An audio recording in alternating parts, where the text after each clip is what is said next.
Hi guys, मैं सुनीता नैना आज की सीरीज में आपके लिए कंडीशनल स्टेटमेंट के प्रोग्राम लेकर आई हूँ। जब हम प्रोग्राम रन करते हैं तो नॉर्मली स्टेटमेंट सीक्वेंसली जिस ऑर्डर में होती है उसी ऑर्डर में एग्जीक्यूट होती है, लेकिन कई बार हमें स्टेटमेंट को कंडीशनल बेस पर एग्जीक्यूट करने की ज़रूरत पड़ जाती है। जैसे हमें डिसाइड करना हो कि ट्रेनी पास है या फेल है, या उसके द्वारा लिए ग्रेड्स डिस्प्ले करने की ज़रूरत हो, तो नंबर इवन है या ओड है। तो इस तरह की चेकिंग करने के लिए हमें कंडीशंस बेस्ड की स्टेटमेंट की जरूरत को एग्जीक्यूट करना पड़ता है।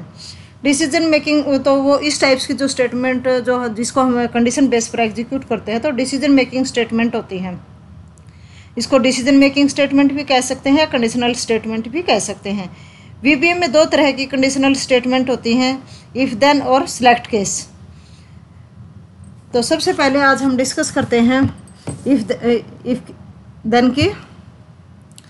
सबसे पहले हम इफ देन और इफ एल्स जो हमारी इफ की स्टेटमेंट में होती हैं उनमें से क्या है कि इफ देन का कब यूज किया जाता है।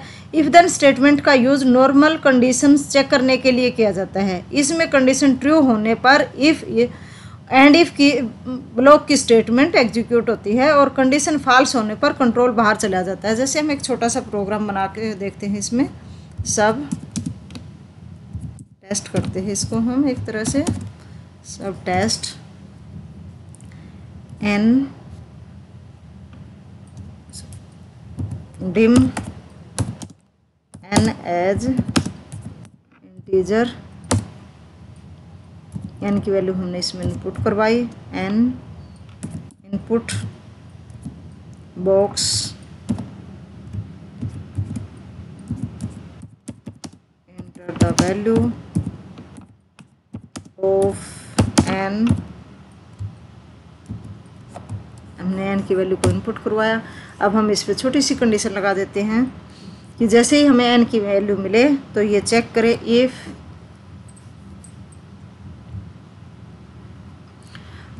उसकी ये कंडीशन है कि वो 35 कोई टेस्ट है, जैसे कि उसमें 35 से ऊपर वाला पास होता है, उसे नीचे वाले फेल्ड होते हैं। तो उसके अंदर हम कंडीशन लगा देते हैं n less than 35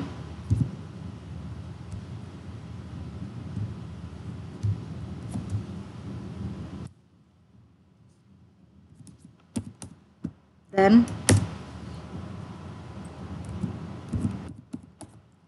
MSG box you are not qualified test, आपने टेस्ट को क्वालिफाइड नहीं किया। और हम इसको सिंपली ये एंड इफ इसको क्लोज किया। अब हम इसको चेक करते हैं।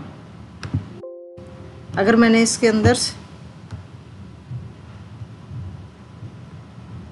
यहाँ पर टी की मिस्टेक, काफ़ी मिस्टेक हो जाती है टाइप करते वक्त।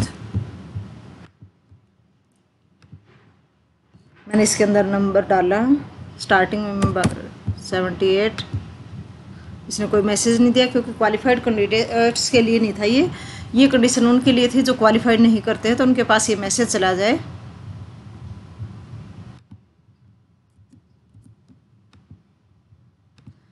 और फिर हम इसके अंदर डालते हैं वैल्यू कम दोबारा से। फिर हमने स्टूडेंट ने 23 नंबर लिए और उसको मैसेज मिला यू आर नॉट क्वालिफाइड। तो ये तो था हमारा। अगर हम सिर्फ इफ देन का यूज करते हैं, अब हमारा आता है कि इफ़ एल्स की कंडीशंस में जब हम यूज़ करते हैं तो कब इसको यूज़ करते हैं कि जब हमें एक से ज़्यादा कंडीशन की ज़रूरत पड़ जाती है तो तब हम इफ़ एल्स यूज करते हैं। इफ़ देन एल्स इस कंडीशन स्टेटमेंट में दो ब्लॉक होते हैं। कंडीशन के ट्रू होने पर इफ़ ब्लॉक एग्जीक्यूट होता है और फॉल्स होने पर एल्स ब्लॉक एग्जीक्यूट होता है। तो मैं एक छोटा सा प्रोग्राम के थ्रू आपको बताती हूँ। अगर हमने n को इनपुट करवाया है तो मैं कंडीशन दे देती हूँ n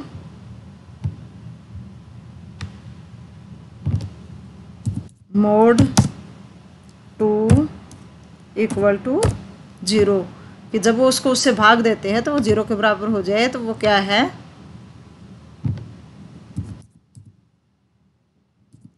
नंबर इज इवन, इसमें हम इवन ऑड का प्रोग्राम भी बनाएंगे, साथ में ये चेक भी हो जाएगा। एल्स, फिर हम मैसेज देंगे नंबर इज ऑड, कि अगर हमारी कंडीशन ट्रू है तो हमें मैसेज मिले, अदरवाइज इवन का, और अदरवाइज वो अगर ओड है तो ओड का मैसेज आ जाए हमारे सामने। हमने इसके अंदर नंबर डाला है 34, ओके किया, नंबर इज इवन, और फिर हमने इसमें इनपुट करवाया 35, और फिर इसने मैसेज दिया नंबर इज ऑड।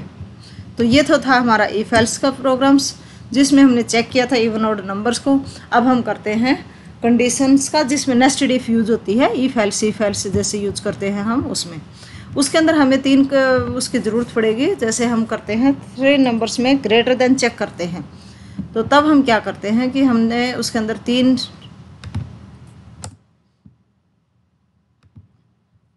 आप कोई भी जब प्रोग्राम बनाते हैं तो उसके अंदर से कमेंट दे दीजिए। कमेंट कैसे देते हैं? सिंगल क्वोट्स से देकर हम क्या करते हैं, चेक इवन ऑड नंबर, इस तरीके से। इसी में ही फिर मैं यहाँ पर ही नीचे बना देती हूँ दूसरा, सब ग्रेटर चेक करने वाला बनाते हैं। इसमें भी हम कमेंट डाल देते हैं, चेक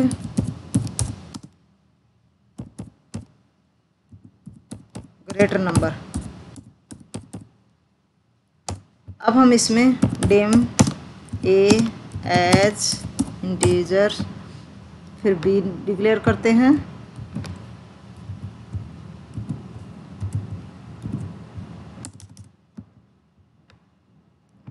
बी और सी।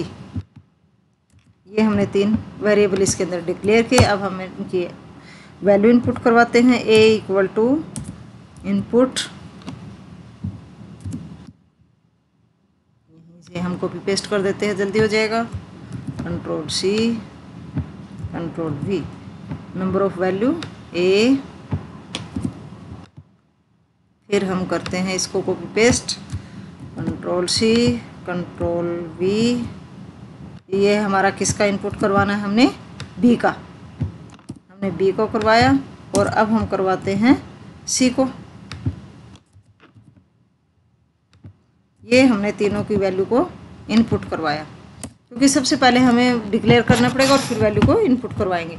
उसके बाद हम कंडीशन दे देते हैं, इफ़ यदि A greater than B, and operator use किया हमने इसके अंदर, ए ग्रेटर देन सी, यदि ए बी से भी बड़ा है और ए सी से भी बड़ा है तो क्या करें, देन, तो तब मैसेज आ जाए MSG बॉक्स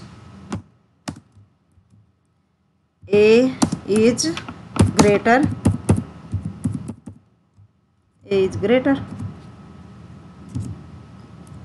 एल्स में इसने फिर, अगर हम एल्स में एक ही कंडीशन देंगे तो फिर वो वैसे ही कंडीशन एक और आ सकती है एल्स में देख, तो दोबारा से फिर हम इफ़ करेंगे, if B greater than A and B greater than C, message end आएगा, देन